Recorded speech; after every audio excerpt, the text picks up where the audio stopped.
Alô, viajantes!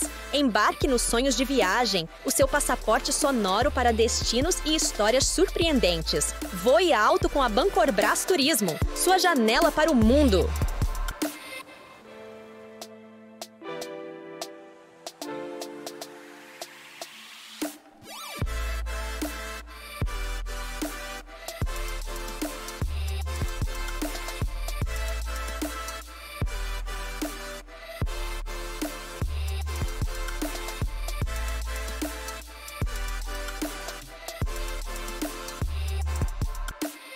Olá, viajantes sonhadores! Sejam todos muito bem-vindos e muito bem-vindas a mais um episódio do podcast Sonhos de Viagem, uma iniciativa da Bancorbras Turismo. Hoje, no 7º episódio, vamos mergulhar em um tema que combina sabor, cultura e paixão, o enoturismo. Você já pensou em explorar um destino através de seus vinhos, conhecer vinhedos, vinícolas e viver experiências únicas de degustação? Pois é, essa tendência tem conquistado cada vez mais espaço no coração dos viajantes. Para conversar com a gente sobre esse universo fascinante, temos convidados incríveis. O primeiro é o Marcos Ritter, ele que é arquiteto, professor universitário e empresário, com impressionante histórico no segmento de construção civil e mercado imobiliário. Ele é o visionário por trás do vinhedo Lacustre, a primeira vinícola urbana de Brasília, que já se tornou referência em enoturismo na capital. Para completar o nosso time, recebemos o Danilo Laterra, que é sócio da vinícola Casa Vitor, um espaço que vai além da produção de vinhos. A Casa Vitor oferece uma experiência completa, com jantares harmonizados em 4 etapas e uma hospedaria charmosa com 3 quartos. Perfeito aí para quem busca se conectar com a tranquilidade e os sabores da região. Então, prepare sua taça e venha com a gente nessa conversa cheia de histórias, aromas e, claro, muita inspiração. O enoturismo não é apenas sobre vinho, é sobre encontros, descobertas e os sonhos que levamos de cada viagem. Vamos conversar? Dando boas-vindas, Marcos, Danilo, bem-vindos. Obrigado, Babi. Obrigado, Babi, Danilo. Uma alegria estar aqui e poder falar desse assunto que a gente adora tanto, né? Com certeza. E eu já adoro sabendo dos currículos e das origens, de como entrou no enoturismo. Você que é arquiteto. Tinha uma outra opção, uma outra bagagem e foi para o enoturismo. Como é que foi essa transição e essa viagem, Marcos? Olha, foi uma coisa extraordinária que aconteceu na minha vida. Se fosse 3, 4 anos atrás, eu jamais me imaginaria estando nessa posição. Mas me encontro muito feliz. Foi uma coisa muito casuística, que eu abracei com muita intensidade, com muita paixão e eu consegui lograr um resultado interessante, né? Eu poderia resumir a história no ano de 96, quando tudo começou, quando meu pai comprou a propriedade onde se encontra o vinhedo Lacustre hoje, motivado pela vista da capital, tem uma vista muito bonita, e ali ele plantou um pé de uva, né? Naquele momento ele tinha interesse por vinhos, ele gostava de fruticultura, e plantou aquele pé de uva como uma marcação de um sonho, como se fosse uma pedra fundamental. Sem nenhuma pretensão, naturalmente, era uma época em que isso era impossível, né? Era algo não sonhado ainda. E muitos anos se passaram, né? Mais posteriormente apareceu uma técnica, né? O Danilo também domina muito bem isso, né? Que viabilizou essa possibilidade aqui na nossa região.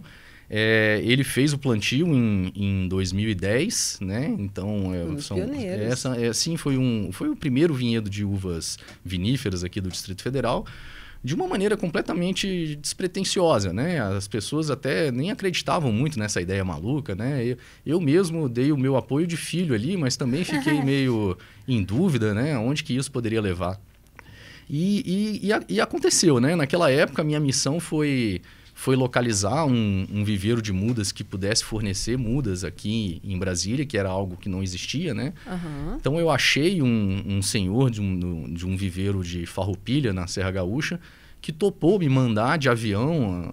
As mudas vieram embrulhadas em um jornal molhado, era o que foi possível fazer. Gente. E nós demos início ali de uma maneira despretensiosa e exitosa, né? Hoje em dia, a gente consegue reconhecer os porquês que isso daria certo de qualquer jeito.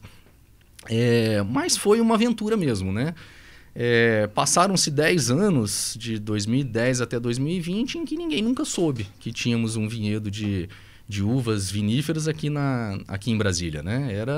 Era a diversão dele de fim de semana, ele fazia as colheitas dele, fazia vinho à maneira colonial, sem nenhuma pretensão, dava para os amigos, a gente bebia, né? Era a nossa chácara. Em 2020, ele teve um problema de saúde, e coube a mim dar condução na propriedade. Naquele momento eu descobri quanto custava ter uma produção de uvas, né? Então eu vi que era um luxo que eu não poderia ter. Ele podia ficar brincando de fazer. Brincadeirinha cara. Então eu pensei, eu preciso fazer alguma coisa com essas uvas, né? Então eu falei, vou tentar vender essa produção. Ela já estava quase na fase de colheita. E fui atrás das pessoas que teriam interesse em comprar, né? E nisso apareceu a figura do Ronaldo Triaca, sócio do Danilo, né? Que manifestou um interesse assim, bastante intenso, e eu até fiquei bem curioso, falei, nossa, né, por que ele está tão interessado, né? E ele foi lá, olhou, e fiquei muito impressionado de como ele gostou da propriedade, né? Então, eu depois, mais tardiamente, ele veio me falar, ele falou, olha, você tem uma pérola aqui dentro e você não sabe, né? Então, nós tínhamos naquele momento algo que era muito interessante estrategicamente para a Vinícola Brasília, que era um laboratório, né? Era ali aonde as nossas uvas poderiam chegar no futuro, né? E aí tinha essa oportunidade ali. Então, até me senti bastante orgulhoso de poder ter colaborado dessa maneira, né? Naquele momento, então, foi vendida toda a colheita, foi feito os testes de vinho, fizeram, né? O maquinário estava começando lá também. E eu fiquei, então, assim, inserido nesse cenário, bastante entusiasmado com as possibilidades. E muito incentivado pelos outros players que eu fui conhecendo nesse período. Na segunda safra, eu já me senti motivado a tentar eu mesmo, né? E aí o desafio é uma coisa assim, essa coisa do pioneirismo, né? Assim, da gente conseguir fazer algo que ainda não foi feito e que tem um grande potencial. E eu tive muita sorte de encontrar pessoas competentes que também abraçaram essa ideia naquele momento ainda um pouco maluca, né? Ninguém acreditava produzir vinho no Cerrado. Exatamente. Mas todos que estavam se aventurando eram todas pessoas de pé no chão. Estava todo mundo sabendo o que estava fazendo, sabia que era possível, que tinha um potencial interessante. Então, conheci um enólogo, o Carlos Sanabria, que também gostou da ideia, né? Tinha trabalhado muitos anos na Casa Valduga, tinha experiência e aceitou o desafio, né? Eu tinha alguns equipamentos que eu tinha herdado do meu pai, e compramos mais alguma coisa e começamos a vinificar.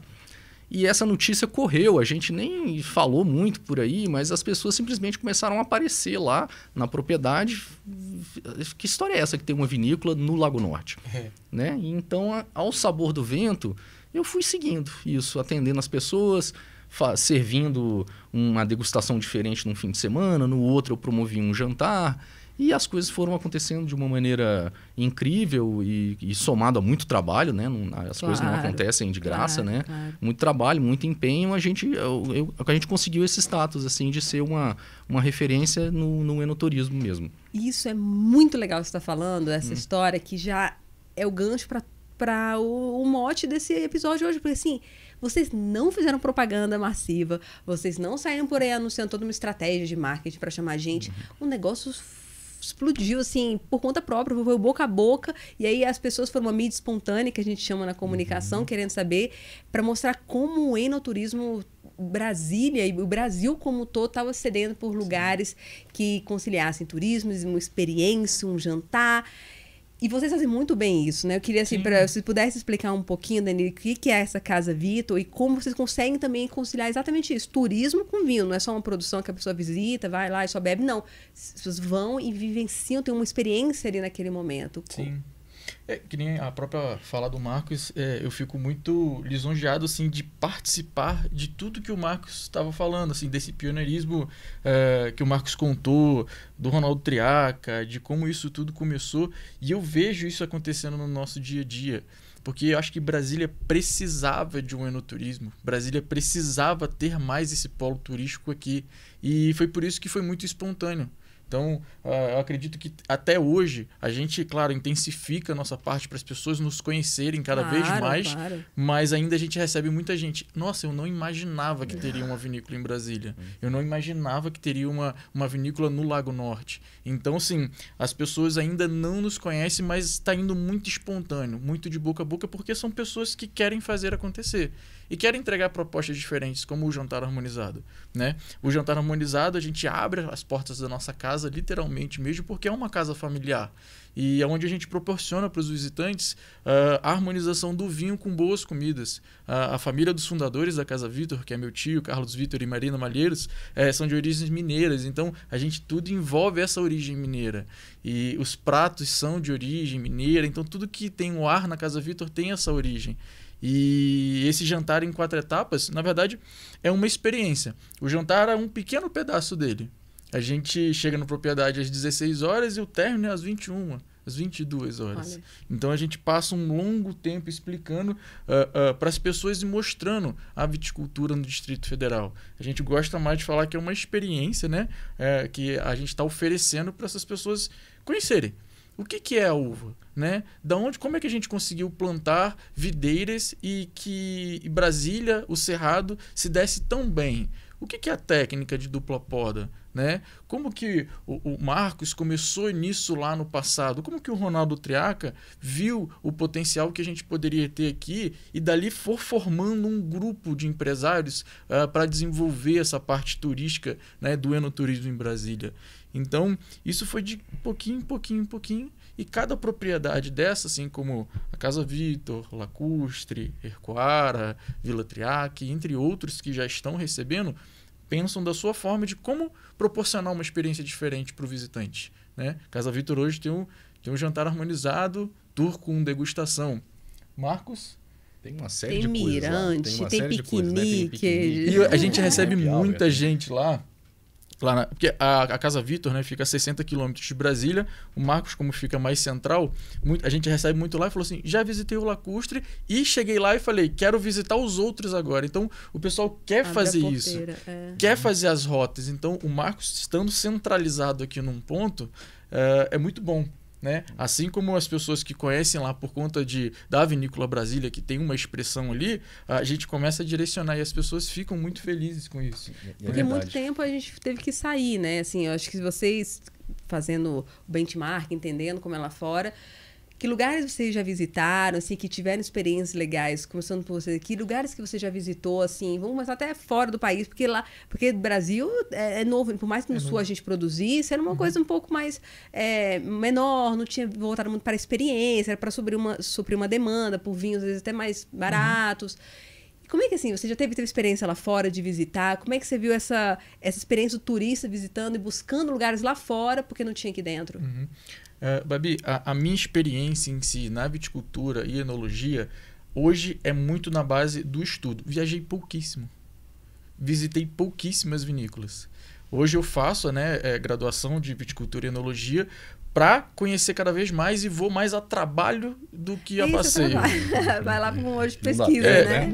Eu acabei faz pouco tempo, acabei de voltar de Porto Alegre e fiquei, né, mais de uma semana trabalhando dentro de um vinhedo.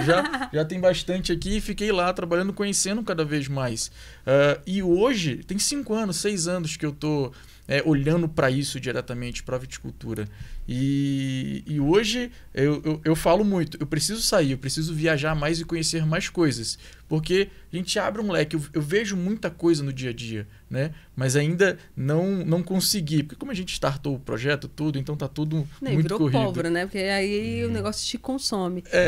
E você teve alguma experiência aqui no Brasil, lá fora, de buscar? Eu já fiz as viagens que a maioria dos enófilos fazem, né? Eu passei a minha lua de mel na Toscana, fomos a Mendoza, Vale dos Vinhedos, esses lugares todos. A Serra Catarinense, que é a origem da minha família aí na região. Então, eu tive todas essas experiências. Mas, no sentido de benchmarking mesmo, eu tenho buscado as regiões mais novas, né? Então, eu tenho ido bastante para a Serra da Mantiqueira, que é a região da minha esposa, das origens dela. Os novos terroirs, que são momentos mais parecidos com o nosso, que eu acho que é interessante a gente ver o que está acontecendo simultaneamente das realidades que são análogas à nossa. Por causa do berço da Duplopoda ali, E o berço da Duplopoda, exatamente. Então aí eu vejo lá que eles estão num contexto parecido, né? Eu acho que a velocidade que nós estamos atingindo, eles começaram um pouco antes, né? Mas eu acho que a gente conseguiu chegar num patamar bastante equivalente. E eu acho que não é otimismo demais dizer que em menos de 10 anos a gente vai estar muito bem posicionado nacionalmente, talvez até internacionalmente. Eu acho que é por isso, por essa questão inovadora, né? Que eu já fiz algumas visitas também na França, na Itália, também no Sul, no Chile, enfim. Acaba eles fazendo as mesmas coisas de sempre, porque às vezes não tinha nem competição, né? Não tinha nem muita variedade, nem muito espaço, não. Então é sempre assim, ou é só degustação, a degustação que jantar acabou. Não tinha muito espaço para inventar nenhuma moda. Eu vejo muita gente, às vezes, conciliando com um passeio de bicicleta, incrementando esse enoturismo com outras paixões. O pessoal da galera de moto, que arranja um pessoal para hospedar ali, que aí vai, visita de moto, tem a viagem de moto, se hospeda no lugar e depois volta para casa de moto, que faz essa viagem. Então, assim, tem essas inovações que vocês, como produtores, eu acho que vocês analisando essa busca do público, estão atentos, né? E o público está cedendo por várias experiências diferentes. A palavra é essa mesmo, é experiência, né? Eu acho que as pessoas estão buscando isso, né? Muitas vezes a aquisição de bens materiais tem se tornado secundária em relação a viver uma vida bastante intensa, né? Então, eu vejo que as pessoas têm investido tempo e dinheiro nesse tipo de situação. Viver uma experiência boa, formidável, uma grande memória, né? Que é algo que nós temos feito, temos trabalhado bastante nisso. Isso... Que eu ouço falar... Claro, na Casa Vitor lá eu vejo uma experiência, né? Você começa ali ao entardecer e vai embora até 9 horas da noite ou mais, né? De maneira a vivenciar aquilo com toda a profundidade. Não é só ir a um restaurante e comer uma boa comida, né? É algo bem mais intenso do que isso. Exatamente, eu acho que isso se intensificou muito pós-pandemia. Isso sabe? mesmo. Então, pós-pandemia, as pessoas saíram das suas casas ali muito... A gente recebia as pessoas lá na propriedade, não sei se você teve essa visão, as pessoas muito carentes. Isso. Muito carentes de consumir alguma coisa diferente. E eu acho que essa proposta de fazer alguma coisa em um ambiente mais rural, um ambiente mais aberto, ao ar livre, chamou muitas das pessoas para lá. Então, calhou muito bem com o que a gente estava fazendo. Então, a gente abriu algumas coisas, a porta da nossa casa, para as pessoas chegarem lá, para elas saírem ali do cotidiano fechado de restaurante fechado de Brasília. Né? Então, isso deu a possibilidade de fazer mais coisas e a gente sentiu muito lá. Eu acho que foi naquele momento onde a Casa Vitor abriu as portas ali e as pessoas começaram a entender o que era o enoturismo. E o consumo de vinho aumentou também, né? As pessoas também, o brasileiro descobriu o vinho, especialmente o vinho brasileiro, né? Que também foi muito maltratado durante um longo período, né? Então aí agora... Era até desacreditado, né? Até desacreditado, assim, exatamente. Lugares que tentaram, vocês hoje agora estão na região centro-oeste já com o vinho brasileiro mais acreditado, mas eu lembro quando...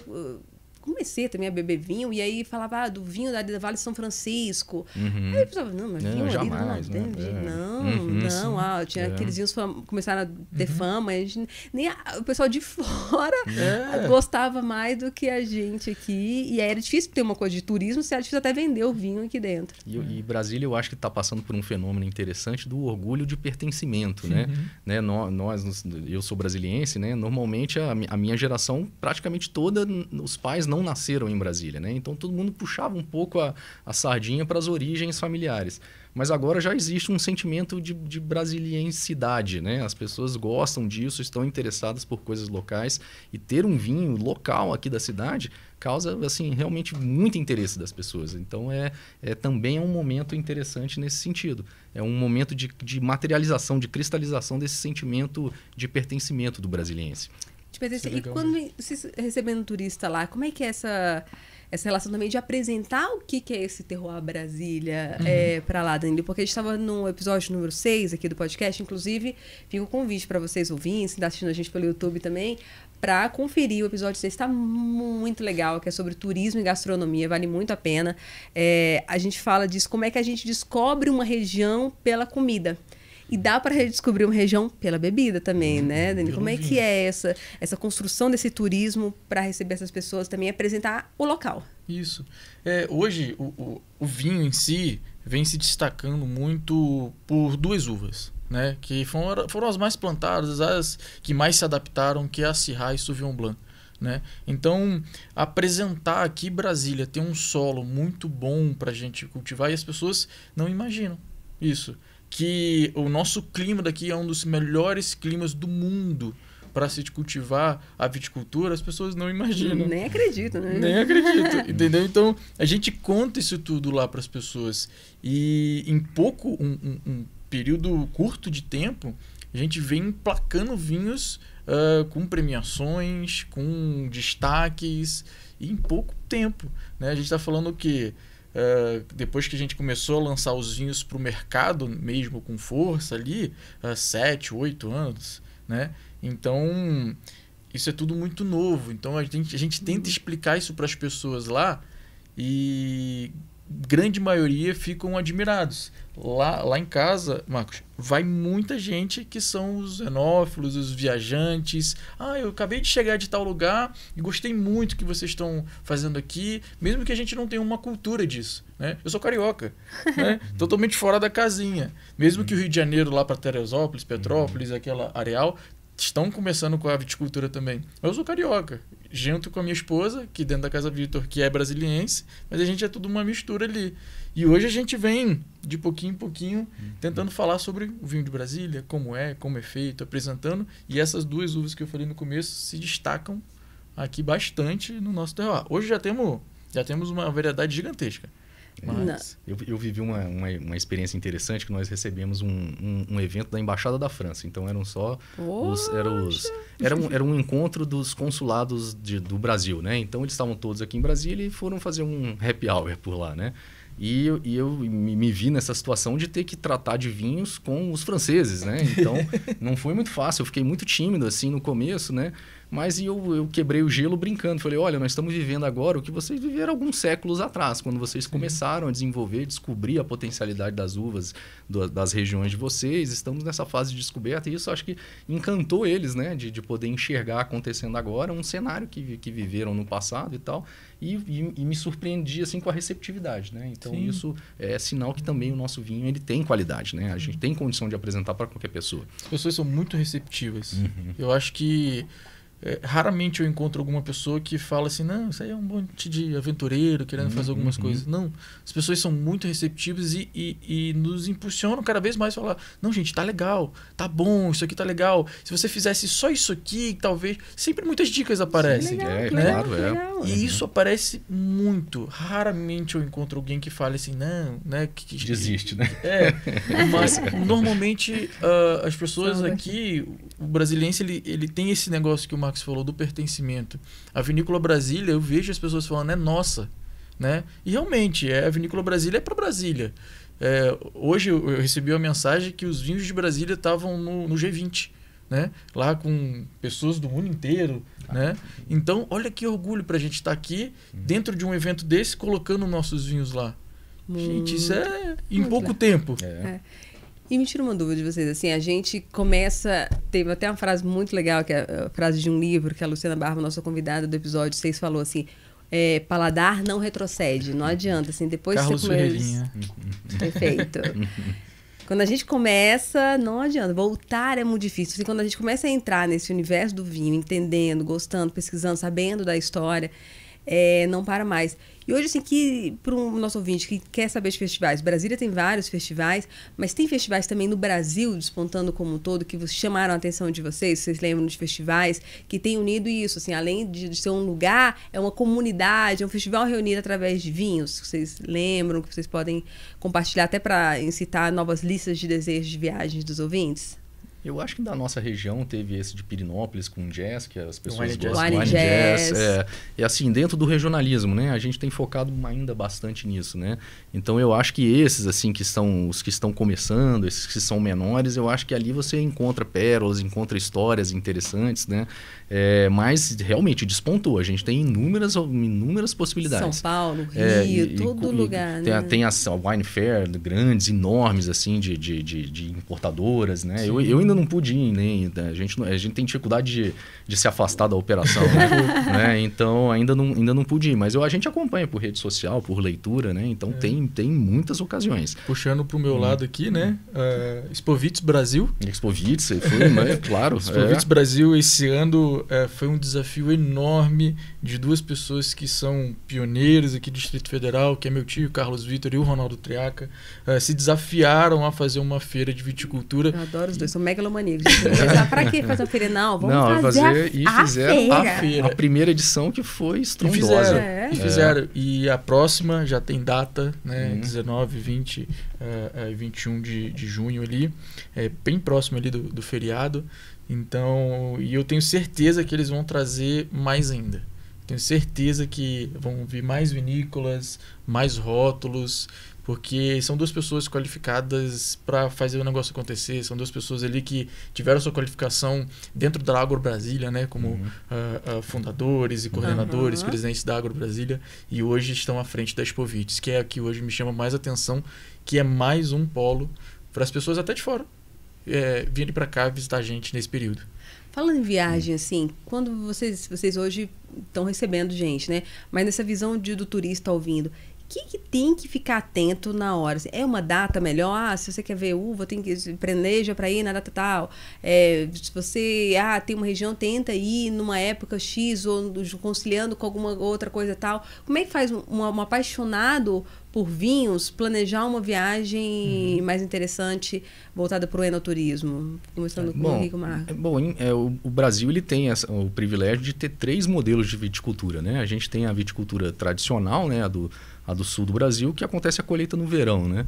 Então seria na virada do ano, ali no começo de fevereiro, por aí, março, às vezes janeiro, né? Tem as colheitas do sul do Brasil. A nossa colheita aqui é no período de inverno, né? Julho, agosto, mais ou menos por aí, que é a chamada viticultura de inverno. E nós temos ainda a viticultura tropical, que é da região do Vale do Rio São Francisco, que eles têm colheitas todos os dias praticamente. Como né? assim, gente? O clima é muito estável, eles regulam tudo pela irrigação e pelas podas. Então, ele poda um pedaço... Eles decidem assim quanto que eles vão... Até por isso que a gente vê as uvas de mesa, no caso, né? A gente vê uva... Antigamente a gente só vinha uva na época do Natal, né? Era só... né? E hoje você vai no mercado em qualquer época e sempre tem uva lá, né? Então a maioria vem de lá, né? Que eles desenvolveram essa característica, né? Que eles conseguem ter uva o ano inteiro. Então, dependendo da região, você consegue encontrar os períodos de colheita. Lógico que nas regiões mais tradicionais tem os momentos de colheita que são mais românticos, que são mais atraentes, né? E tal, que o nosso está se transformando aqui no mês de julho e agosto, né? Julho e agosto. E a gente sempre fala... o Marcos tem uma estrutura diferente da gente, né? Ele tem uma estrutura de restaurante que fica aberto durante a semana até, né, Marcos? Sim. A Casa Vitor abre ali a partir de sexta a domingo, né? Com o restaurante aberto sábado. E a gente sempre explica, as pessoas quando chegam lá na propriedade, a gente fala, cada vez que você visitar, você vai encontrar o vinhedo de uma forma diferente. Porque as pessoas querem tirar aquela foto linda que eles viram na internet. E não estão errados, né? Que é legal, a gente quer participar daquilo tudo lá. Só que a gente sempre explica, o melhor período você quer ver lá o vinhedo alto, as uvas no cacho, participar, tirar uma uva do pé, é aquele período ali de maturação, né? Que ele está mais próximo ali de julho, agosto, setembro, de vez em quando a gente aproxima ali de setembro. Mas a gente sempre fala, olha, quer ver como é que está com o parreiral alto? Aí a gente explica, a gente vai falando para os visitantes, porque a gente está recebendo muita gente de fora. Final de semana passado, recebi 2 casais de Teresina e eles não se conheciam. Nossa! Se encontraram lá. Eles estavam hospedados na Vila Triaca, marcaram com a gente para jantar na Casa Vitor e se encontraram lá. Só que eu fui buscá-los, né? A gente faz um serviço de transfer e eu fui buscá-los. Quando eu fui buscá-los, eles estavam conversando. Eu falei, gente, vocês têm certeza que vocês não se conhecem? Não. Os 2 eram de Teresina e eles começaram a conversar porque eles moravam próximo. Isso acontece. E sabe como que eles descobriram para fazer esse passeio? Eles buscaram passeio de enoturismo no Google. E o que é que eles buscaram? Brasília. Brasília com Teresina tinha uma ponte aérea interessante e eles escolheram vir para cá. Eles vieram para fazer enoturismo. E eles hospedaram ali e eles não foram a Brasília, né? Eles não foram a Brasília. Eles foram direto para a região ali porque foram buscando isso. Esse relato foi importante. Isso quando eu descobri essas pessoas lá, Eu falei assim, a gente já tá tomando uma proporção interessante, né? É verdade. Saindo, assim, mesmo que... A gente não divulga para fora de Brasília, assim, a gente não tem uma abertura para fora demais. Mesmo que eu queira fazer, eu tô tentando captar meu público de Brasília, né? E essas pessoas, quando vêm de fora, eu falo, caramba, então tá. E ela falou, eu pesquisei, Google, vinícola, passeio no turismo. E achou a gente. Eu fiquei feliz de saber isso. Lá a gente recebe bastante gente de fora, mas são pessoas que estão em Brasília por outros motivos, né? Inúmeros motivos. As pessoas e não estão entrar agora numa rota do enoturismo, e né? aí as pessoas aproveitam para poder encaixar nisso, mas realmente conseguir ter essa... Eu tive em uma ocasião também. Teve uma pessoa que veio especificamente, mas porque tinha interesse específico numa vinícola urbana, queria saber como é que era isso e tal. Mas é curioso, assim, essa coisa de receber pessoas de fora. Eu recebo, pela proximidade da cidade, lá a gente costuma receber muita gente que não gosta de vinho, né? Isso acontece pela facilidade. É uma pessoa que jamais pegaria um avião para ir para a Serra Gaúcha ou para algum outro lugar. Mas como tá ali do lado, né? A pessoa acaba indo, né? E aí eu brinco que eu já converti um monte de gente. Já saiu de lá bebendo vinho, né? Então, essas barreiras, elas começam a também ser desmistificadas, né? Então, aproximou demais, né? Essa possibilidade. E quando a gente começa assim, eu também não bebia muito vinho, não entendia muito tudo isso. Aí quando vai numa experiência dessa, tem alguém que é um guardião, assim, um gatekeeper, abre a porta e traduz aquilo para você, né? Vai junto com você, olha, vê se tem algum aroma aqui. Eu achava que não tinha aroma de nada. Quando eu fui, tem muito tempo, fui numa visita guiada, que eu falei, meu pai do céu, tem um abacaxi aqui realmente. Tem um maracujá? Tem. E você vai ver a diferença fazendo essa degustação, você acaba convertendo isso. E eu queria que vocês dessem exemplos, vocês se lembrassem, você está estudando muito também agora, Nilo, de lugares e de características de vinhos. Você pode compartilhar com a gente? Não sei, na França é um vinho mais tal, no Chile são as uvas tal. Como é que é isso espalhado no mundo para o nosso ouvinte poder, assim, se eu quero um vinho mais assim, um tanino assim, tem esses lugares no mundo? Sim. Vou te dar um exemplo que a gente explica muito lá na propriedade, né? Porque a própria Syrah, ou Shiraz, tá? Por quê? Syrah é a forma de falar de elaboração de vinho e característica da Europa, né? Shiraz é a Austrália. É a mesma uva, olha só, plantadas em países diferentes, e o método de elaboração do vinho também é diferente. O vinho feito da uva Syrah, que é a mesma da Shiraz, assim que ele é colhida na Europa, ele é feito de uma forma mais clássica, um vinho mais encorpado, com uma passagem por barrica, que a gente pode falar que é um vinho elegante, tá? O Shiraz é um vinho mais fácil de beber, é um vinho mais frutado, não é que não seja elegante, mas ele se diferencia dessas duas formas. A mesma uva, só que o lugar e o método diferente. É diferente. Experiências diferentes. Você vai encontrar da Austrália, vinhos mais frutados. Vinhos que as pessoas falam, um vinho mais fácil, mais rápido de beber, e aqueles vinhos da Europa, ali do Vale do Rhône, da origem ali da Syrah, vinhos mais encorpados, gastronômicos. Não que na Austrália não tenha, mas a tendência da Europa é mais essa. E a nossa também, a tendência é de fazer o Syrah, o vinho com pegada mais europeia, com a tendência mais europeia. Então, são vinhos, em sua maioria, com passagem por carvalho francês ou americano, entendeu? Mas a gente vem estudando várias formas. Eu vou lançar um vinho agora em 2023, frutado. É um vinho que não tem expressão de madeira, é um vinho que as pessoas que não gostam daquela presença da madeira, e ele tem a expressão da uva Syrah. A uva Syrah tem uma expressãozinha de em boca, ela traz umas especiarias, né? É bem gostosa. E quando ela tem a madeira, ela intensifica aquele defumado, aquele chocolate, aquele torrado. Então, é técnica de desenvolvimento e vinificação. Mas aí a gente está indo por essa linha dessas duas características da mesma uva em locais diferentes. Esses dias eu fiz uma degustação com a Confraria da Vinícola Brasília. A gente degustou, acho que foram 11 rótulos de Sauvignon Blanc. Todos diferentes. Uau! Só que a gente botou no meio um vinho nosso. Um vinho de Brasília. Na hora que a gente tomou, e falou, opa, isso aqui é nosso. A gente já sabe qual é a nossa característica. Que louco, que lindo. A gente já sabe qual que é a nossa linha, o que está se marcando. Se marca ali aquele vinho mais cítrico, se marca aquela acidez controlada, aquele abacaxi, aquele maracujá que é presente. Em outras regiões é presente. Mas a gente está entendendo já qual que é o nosso características de vinhos que estão se desenhando por aqui. E tem vinhos, tem alguns lugares do mundo que tem vinhos que só tem ali, ou então uma uva que só tem ali, só dá em algum lugar. Tem coisas bem peculiares? Tem bastante. Tem uvas bastante peculiares que se desenvolvem melhor em locais melhores, né? Generalizando um pouco mais, por que o sul do país se destaca tanto em uvas brancas e nas uvas brancas para vinho branco e espumante? Por conta do clima. Deles lá, a uva é uma uva mais precoce. Eles colhem antes e fogem do período de chuva deles. Mantém acidez, preserva aromas e se destacam tanto. Infelizmente, às vezes acontece que se não tiver uma estiagem, eles colhem a uva deles para tinto num período de chuva. Traz podridão, traz diluição de cachos, e isso num final, para fazer um vinho um vinho bom tinto, fica mais difícil, né? E a gente aqui tem uma regularidade muito interessante de clima. A gente sabe que dentro do período de maturação não chove. Não chove. Isso é um grande trunfo. Não é? Então... A nossa seca. A nossa seca. Funciona é tudo irrigado, a gente consegue irrigar nosso vinhedo. Né? E aí de características de alguma outra uva, Marco, você lembra, mais de curiosidades, de lugares legais para o nosso ouvinte? Assim, então acho que eu vou colocar esse lugar na minha lista, já que tem umas coisas únicas, bem diferentes.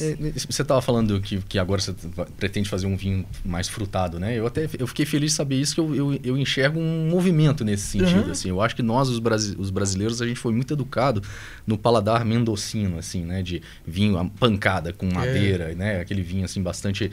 com muito corpo, com muita estrutura. E aí agora apareceu um interesse pelos vinhos mais leves, os vinhos mais frescos, com mais fruta, né? Inclusive... Menos álcool? Menos álcool, exatamente. E são mais elegantes, né? Então, assim, o paladar vai mudando. Não sei se isso acontece com você, né? Eu tô numa fase desses vinhos, assim, também, né? Ele não volta. Ele vai mudando. Ele vai, né? Das suas predileções, né? E eu provei agora, na última feira que nós tivemos lá, um vinho acho que do Ronaldo e do Marquese, que eles me contaram a mesma história, que eles mantiveram uma parte do vinho em barrica e uma parte no tanque. Isso. E depois blendaram os dois, e daí aí ficou um vinho interessantíssimo no sentido de, digamos, permear esses dois universos, né? Ele estava ao mesmo tempo com toques ali da madeira, mas ainda muito fresco, com muita fruta. E eu acho que realmente, eu concordo contigo que pode ser uma tendência dos nossos aqui. É uma preocupação, né? Porque a gente escuta muito as pessoas, o consumidor final. E eu fiz um vinho, o meu Syrah Gran Reserva, eles são 18 meses de estágio em barrica. Só que aí eu cortei ele com 50% de um vinho com estágio somente em tanque jovem. Então, eu tirei toda a expressão de uma madeira que eu tinha, 50% dela, e cortei com um que era totalmente jovem. Então, ficou um vinho totalmente integrado. Para não que incomode as pessoas essa madeira muito potente. A gente integrou eles. E o público vem consumindo assim, e a gente vem atendendo. A Casa Vitor, assim como acho que o Marcos na Lacustre, a gente não recebe aquele tomador de vinho, aquele cara. Recebo, mas em quantidade mais baixa. A gente recebe as pessoas que querem conhecer mais. Isso mesmo. É quase como se a gente fosse um educador mesmo. Isso, exatamente. Né? Olha só. Porque a gente fala, olha, aqui a parreira vai no chão, ela é enxertada. Sabe o que é um enxerto? O enxerto é isso. É assim que ele cresce. Isso aqui, o enxerto é de uma planta americana. O cavalo, que a gente chama, o cavaleiro, é uma europeia. A europeia é Syrah, Sauvignon Blanc, Pinot Noir.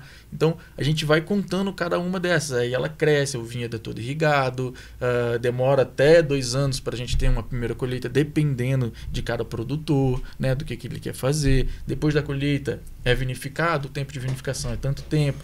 Vai para barrica, não vai para barrica, vai fazer um vinho mais jovem, um vinho mais frutado. Então, depende de tudo do que o produtor vai fazer. E a gente vai educando as pessoas, para quando eu abrir a garrafa e falar, gente, é um vinho com 11,5 de álcool. Por quê? Porque minha uva colhida lá foi com Brix tal. Brix é o teor de açúcar para cada uva. Então, por isso que ele tem um teor de álcool menor, porque era um Brix menor quando a gente colheu. Por que ele tem essa expressão de maracujá? A gente botou um maracujá lá dentro? Não. É um processo bioquímico que acontece na fermentação. Tudo isso as pessoas vão saber na hora que elas tomam um vinho, elas falam, é isso aqui. Descobri isso aqui. Então, é muito interessante. E você falou mesmo, é uma espécie de educador mesmo. A gente realmente vai ensinando as pessoas e vai tornando a experiência muito mais rica.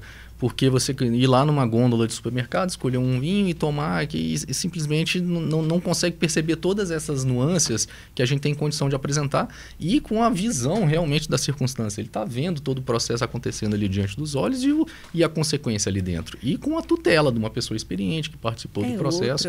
Outra coisa. Você vê, você compreende, você aproveita muito mais quando tem uma história, né? Tem palavras ali por trás. E a gente é muito cauteloso também, né? De falar com as pessoas sobre a viticultura, que eu falei, é tudo muito recente, né? Então a gente ainda tem essa cautela que a gente está nessa posição aqui criando, mas se chega alguém e fala assim, gente, isso aqui vem dando muito certo, eu falo, opa, deixa eu estudar, deixa eu ir mais a fundo, deixa eu entender o que está fazendo, porque é tudo muito novo pra gente. O Ronaldo Triaca, ele é um cara que se desafia muito em fazer coisas diferentes. Ele tá fazendo uma aí com o vinho dele, que daqui a pouco vem as notícias aí, que se der certo... Hoje, ele ainda é um pouco doido, mas se der certo, ele vai ser o visionário. Então, é dessas pessoas que a gente precisa para que as coisas aconteçam, sabe? E saia do outro lado ali de forma diferente. Não, e ganha nos turistas, né? Assim, o nosso ouvinte como turista, que é apaixonado por vinho, querendo essas experiências diferentes, querendo essa vivência nova, de novos sabores. A gente estava aqui também com nossos entrevistados falando exatamente isso. Poxa, o mais do mesmo. Esses lugares que são, sei lá, Bordeaux, na França, que a gente já sabe. A gente sabe, tem vinhos que a gente sabe de cor salteado, assim, no Chile, na Argentina, que é sempre esse mais do mesmo. Mas ele fica buscando um novo, diferente. Por isso que é interessante também, vocês, eu acredito, ficarem vendo, despontando o que tem de novo, o que tem gente experimentando, o que acha que não é diferente. A gente falou muito aqui de dupla poda. Para quem não está inserido nesse contexto, não é daqui da região centro-oeste, Brasília, não entende muito de vinho, porque era impossível falar sobre fazer vinho, porque as frutas estavam ali amadurecendo com os frutos numa época que ia chover, que ia dar ruim completamente. E aí, estudiosos, graças a Deus, de ciência, academia, pesquisa, foram, vem cá, e se a gente tirar essas uvas aqui agora, esperar essa uva vir de novo para ela dar na seca, quando não vai ter chuva, que o açúcar vai ficar melhor e tem um controle. E o negócio deu muito certo, e aí a gente está tendo hoje, despontando aqui. E tem outras iniciativas no mundo também muito interessantes dessa pesquisa, de questionando novos jeitos de fazer. Vocês lembram de lugares assim que, ou aqui no Brasil, ou na América do Sul, ou lugares que estão despontando? A África do Sul foi muito tempo durante pioneiro, né? Sim. Tem lugares no mundo que tem também inovado e que podem ser destinos de turismo para o nosso ouvinte. Vocês lembram de alguns? Na verdade, o clima ele muda, né? Nós estamos passando por um momento de mudança climática geral, não é? E aí, inclusive, novos terroirs estão aparecendo, né? A gente já tem ouvido falar de algumas cepas na Inglaterra, por exemplo, né? Uau. No sul da Inglaterra, que já está tendo temperaturas um pouco mais elevadas, então alguns vinhos brancos já estão começando a fazer ali, então são novas possibilidades que vão se abrindo, né? Então, a uva é tão complexa, né? Assim, a gente vê quantos tipos de uva, fala-se em 10 mil tipos de cepas que existem, né? Então, a complexidade é muito grande, né? De modo que também as possibilidades são muito grandes, né? Mesmo no nosso contexto aqui de Brasília, né? Eu fico feliz em imaginar que é um universo completamente novo que está se abrindo, né? Uma indústria, toda uma indústria e uma cadeia que vem em consequência dela, né? Então, nós temos a parte do vinho, nós temos os fornecedores de garrafa, de rolha, quem desenha o rótulo, os técnicos agrícolas, os vendedores, os representantes comerciais. Ou seja, tem uma cadeia maravilhosa acontecendo, né, no quesito econômico, principalmente, e também de pluralidade, de riqueza cultural e de vida, né? Então, é muito legal, assim, às vezes eu fico imaginando no futuro como é que a gente vai, né, pensar e lembrar, né? A gente já tem histórias assim, nossa, meu primeiro vinho eu fiz daquele jeito e olha como é que já tá e tal, né? Então, e essas histórias já acontecem, né? A gente brinca muito lá. O primeiro vinho que a gente realizou lá, que o Ronaldo, o meu tio fizeram, foi numa estrutura improvisada da Brasília. Isso. Você me falou que você fez 50 garrafas, né? Pinot Noir você fez 50 garrafas, fiz 50 garrafas de Pinot Noir, que Pinot Noir, Casa Vitor tem plantado e é um desafio, né? O Ronaldo Triaca pegou garrafas também, levou lá para Ipamig, para isso, pois é. Então, dali da Ipamig, de onde surgiu muito dessa história com o Murilo, né? A dupla poda. Foi o técnico responsável pelo desenvolvimento disso. E a dupla poda, basicamente, a gente precisa dia quente, noite fria, né? Cerradão tá aqui para isso. Amplitude térmica é o que a gente tem. Então, por isso que eu falei, talvez nosso clima aqui vem se despontando como um dos melhores do mundo. porque a gente tem essa amplitude térmica, a gente tem uma regularidade nisso. Claro, a gente passa por mudanças climáticas aí, mas a gente ainda tem um certo controle, uma previsibilidade, né? Não vai cair um dilúvio uma semana seguida em junho aqui em Brasília, não vai. A gente sabe que isso não acontece, então a gente consegue conter algumas coisas ali com isso. Que lindeza. Bem, para encerrar, gente, que dica que vocês dão pro enoturista é de se propor a experimentar, de não ter preconceito, de sair da mesmice? Lógico, assim, cumprir uns sonhos tradicionais, que a gente... É interessante ir para Toscana, tem todo esse imaginário dos filmes. A gente foi criado nisso, né? Não é à toa que seu pai foi lá. Não surgiu do nada, né? Que dica que vocês dão, em geral, para pessoas que são apaixonadas e querem conciliar viagem com vinhos e com toda essa experiência diferente? Começando por você, Danilo. Então, eu acho que a gente dá para começar por aqui, né? A gente dá para as pessoas pegarem essa experiência do que a gente está vivendo em Brasília. E quando eu falo começar por aqui, não precisa ir para muito longe. Quantos quilômetros a gente está aqui do centro de Brasília, Lago Norte? Muito próximo. Viveu essas experiências aqui, a gente está a 60 quilômetros, o PADEF, onde estão localizados ali a Casa Vitor, a Vinícola Brasília, está a 60 quilômetros do centro de Brasília, né? Então dá para a gente começar a mostrar para as pessoas essa viticultura tão próxima e oferecer experiências completamente diferentes, né? A parte de enoturismo, com tour guiados, rápidos, 1 hora e meia, conhece toda a parte de produção, degusta os bons vinhos, quer uma experiência maior, mais completa. Aos sábados, a Casa Vitor tem um jantar harmonizado. Começa às 16 e vai até às 21 horas, com todo esse pacote de visitação dentro da propriedade, passeio, pratos diversificados, histórias diferentes, música ao vivo e hospedaria, né? A Casa Vitor deu esse passo a mais de abrir a hospedagem para as pessoas que quiserem nos visitar ficarem lá, ficarem vivendo essa experiência com a gente lá. Eu vou concordar com o Danilo. Eu acho que o brasiliense já está muito bem servido, né? A gente tem um privilégio de ter uma vinícola do padrão da Vinícola Brasília, um padrão europeu de maquinário, de estrutura, de tudo. E já temos receptivos enoturísticos também de excelente padrão, que não perdem em nada para o Vale dos Vinhedos ou outros contextos que são décadas mais velhos do que a gente. Então, seria uma excelente maneira de começar. De romper essa... No quintal de casa, no quintal de casa. O seu ouvinte que esteja a gente, assim, ver o que tem perto de você, né, para valorizar. Exatamente. Às vezes as pessoas têm um pouco de receio, às vezes, né, acham que exige uma erudição muito grande para poder se apreciar o vinho. É uma bebida, assim, que requer um pouco mais de apuro, requer um pouco mais de cuidado, mas a pessoa pode começar de uma maneira com uma uva mais fácil, algum vinho mais simples, um vinho mais leve, e aos poucos ir evoluindo, né? E é um caminho sem volta, né? É bom avisar bem, né? Porque quando a pessoa começa a entender e gostar daquilo, não tem mais muito jeito, né? E em seguida ela pode ir expandindo aqui nas nossas cercanias aqui em Goiás. Nós já temos também um contexto bastante interessante no sul de Minas, e aí vai extrapolando, né? E claro, as viagens para os cenários tradicionais europeus e tal, isso é formidável, é como viver um sonho mesmo. Cultura, né? Cultura, né? Somada a tudo aquilo que eles podem oferecer. Mas a gente tem que defender a nossa primeiro, né?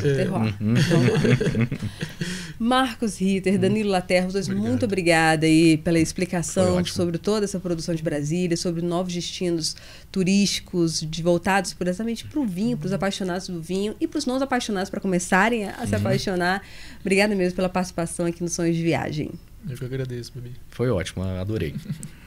Então, olha, você, ouvinte, que está assistindo a gente pelo YouTube, saiba que tem muitos destinos maravilhosos aqui no Sul, no Nordeste, agora especialmente aqui no nosso Centro-Oeste, para você desbravar e descobrir mesmo as novas tendências, novas experiências relacionadas ao vinho. E tem outros tipos de turismo também. Tudo isso você confere não só no podcast Sonhos de Viagem, que a gente tem vários episódios mostrando diferentes formas de desbravar o Brasil e o mundo, mas também na revista da Bancorbras, no site, no blog, você confere esses e outros destinos e experiências. Fica o convite para o próximo episódio também. Até mais!